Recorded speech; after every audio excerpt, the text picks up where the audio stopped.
Hello there. What is going on, everyone? Today I'm running a double Onager fleet, and we're doing a short 2-round tournament, so casual play plus event at Campus Cards and Games 2 in Orlando, Florida. And when you see 2 Onagers, you might think that they're going to be super crazy, but I'm not running any super weapons on these guys. So the fleet is basically a flagship with Tarkin, engine techs, and skilled first officer. Another test bed with engine techs and skilled first officer. A Vic 1 with the Harrow title, Ozzel, assault concussions, ordnance experts, and engine techs. And a Gazanti with a Darth Vader officer. I also have Valen Rudor and 2 Lambdas, and I know that's an awkward number of squadrons, but I'm hoping that it's fun and I can have some objective fun as well.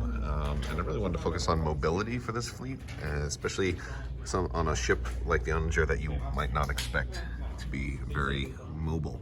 So we're gonna have fun and see how this does today when facing a lot of different fleets. We got about 12 people out here today, so a lot of stuff. Come check us out at Campus Cards and Games 2 in Orlando, Florida.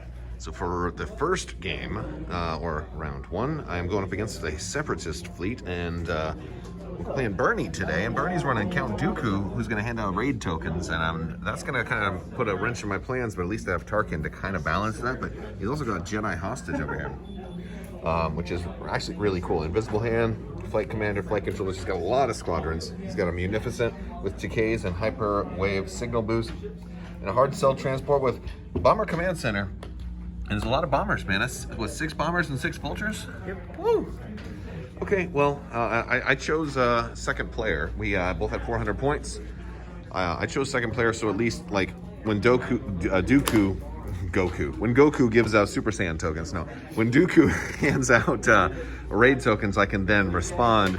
As second player, I do stuff after first player, so I can choose which type of command token to assign to either counter the raid token or to at least be able to react. So I don't know if that was wise or not, but I've also got strategic in here, and so there I do have minefields, planetary ion cannons, and most wanted, so I can move some tokens around a little bit. I don't know how much longer I'll be able to do that for with all his squadrons though, so I guess we'll see, but we're gonna set up and see how the first game looks once we start it off. All right, so I chose second player. We went with most wanted. I'm gonna designate my Gazanti as my most wanted, and of course your flagship there with Dooku on it as your most wanted. So of course we'll get extra dice, 1 extra dice only when ships are attacking the most wanted ship. I deployed a lot of stuff over here. Obstacles were over here. He kind of put up in the corner. He had the last ship deployment because of all those squadrons. So, and I put this Victory over here. This is Harrow, and he's got Ozzel, so he's going to get a speed 1 maneuver, which is pretty good. So, but yeah, we're going to go and try to threaten. I didn't think he was going to put his flagship over there, so I put this here thinking I could threaten his smaller ships. But this is going to be a game where hopefully maneuverability comes into play. All right, just a quick little update at the end of turn 1. He's going that way. I pushed this guy up pretty far with engine techs. He turned his Munificent inwards. I turned both of these guys up, put my flagship. He's going to try and go that way, and then this little Gazanti is going to get left behind in the dust. But I don't have pretty high hopes for that guy right there. Well, I guess we're going to see how it goes. But he did also Dooku on the first turn, gave me nav, so I had Tarkin give everybody a nav to kind of erase those, and then had to rely on just the dials alone.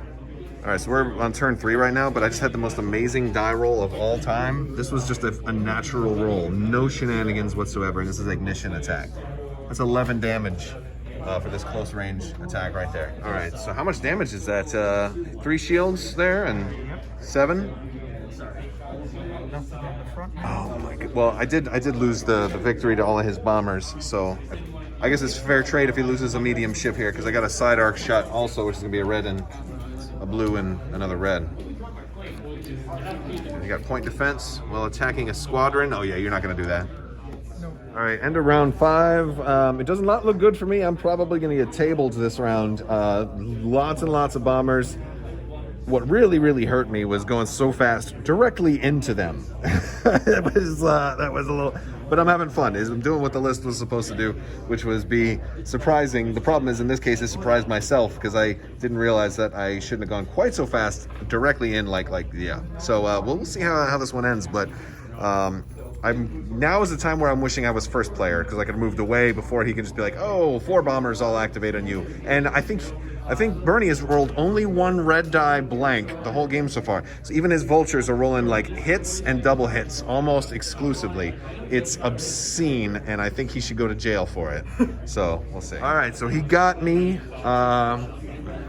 Squadrons finished off my flagship and did not get 1 more turn. This was, I think picking second player was probably unfortunate here. I had a lot of activations. I could have probably tried to go last with these guys and line up the bullseye shot or the ignition firepower shot. Also, I realized one crucial thing that I screwed up on in this game is I forgot Most Wanted. I had an Onager shot from Tarkin. Tarkin had just gotten, my flagship had just gotten this one, so I couldn't have command tokens. Now, in that case, I should have used Vader to choke out Tarkin for rerolls. And I should have added an extra die because of Most Wanted. And that was because I had 1 really, really big shot on him, but I didn't get an accuracy. And he just braced and redirected. But I could have had, more dice, could have had rerolls, and because I didn't need Tarkin anymore. And that would have been pretty huge. And I did not do it because I forgot, and then it was too late by the time we remembered. So yeah, like I was a little too aggressive with this guy. He's great against ships without that many squadrons to kind of just put him right in your face and say deal with him. But I had to deploy him at a certain point, and I didn't think that he was going to drop his flagship so tightly clustered in against multiple ignition arcs because, I did get quite a few ignition shots off, but hard cells are surprisingly hard to kill, and so are objective ships when you forget to add your dice. But so I made some mistakes. I learned a lot. Bernie flew this very, very well. Really took advantage, and his red dice were very, very hot this game too. All the vultures and hyenas all had almost hits just about every single time, if not more than 1. So that took down my shields really, really quick, and but I had a good time. It was very maneuverable fleet, and Tarkin it worked well with what it was doing. I just needed to fly it better. Let's see if I can do better next time. All right, so we're getting ready for round number 2. Hopefully, because I only got 91 points in that first game. So round number 2, I'm going up against Joel, and he's also got an Architans. He's got Cataclysm. It's also Tarkin too. So it's like a Tarkin Tarkitans mirror match. He's got a Glad 2 with is that a Demolisher or no? Demolisher. It is Demolisher. Oh, it's on the other side. Okay, and lots of squadrons. Look at all of those squadrons. Oh my goodness. I'm not feeling. I got a bad feeling about this. We'll see how it goes. All right, so we are set up.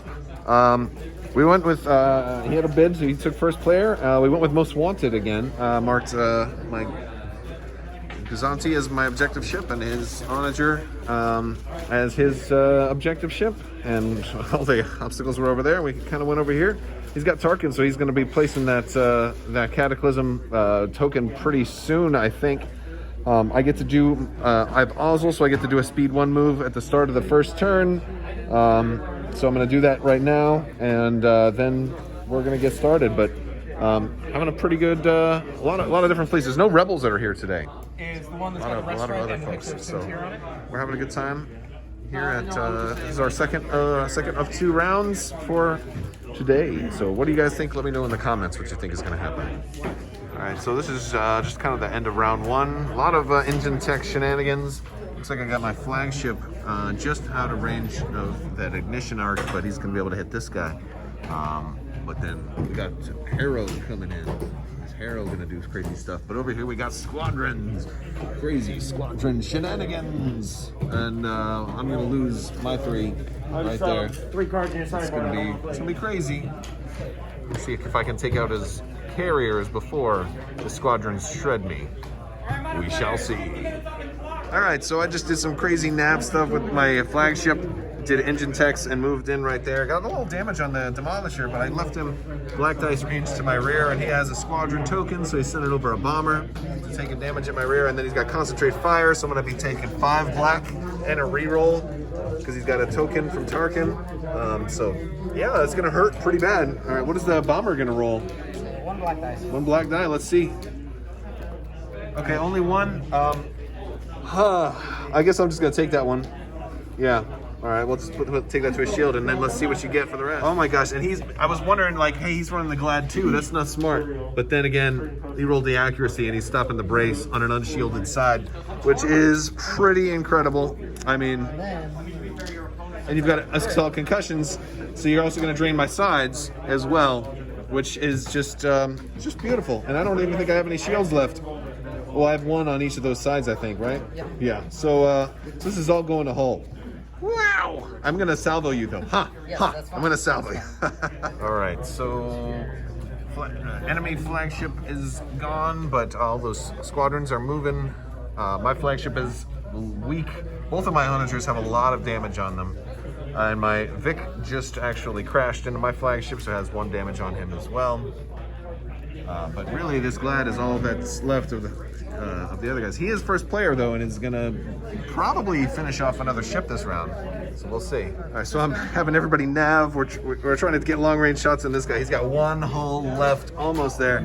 But now the squadron's trying to pick apart the rest of my ships. I lost 1 Onager, and now he's got who is that? That's Reimer. And these guys, even though I'm able to move out of their range, he's like, no, they can shoot at distance 1 or at range 1 instead of distance 1. So even at speed 2 with engine techs, I couldn't quite get out of their arc. Maybe next time if he survives. Well, he's actually only got 1 damage on him, so I think he'll be okay. All right, end of this one. The Demolisher was in the middle, and all my ships couldn't turn in quite tight enough, so we were flying around him, throwing like 1 or 2 red dice at a time at him, but he had engineering every single turn. And he eventually did double shot kill my my flagship on the very last turn, and that brought it up to 281 to 273 or something like that. So it was a really close game, but I was not the winner this time. But it's all right. We had a fun game. Things. We were firing at round 1, so between his Cataclysm and my Onagers with engine techs, it was pretty funny. The only thing that kept me in it though was the double points for killing his Onager, because that was the most wanted objective ship. And yeah, but this is a fun list though. It's not the best, but it's fun.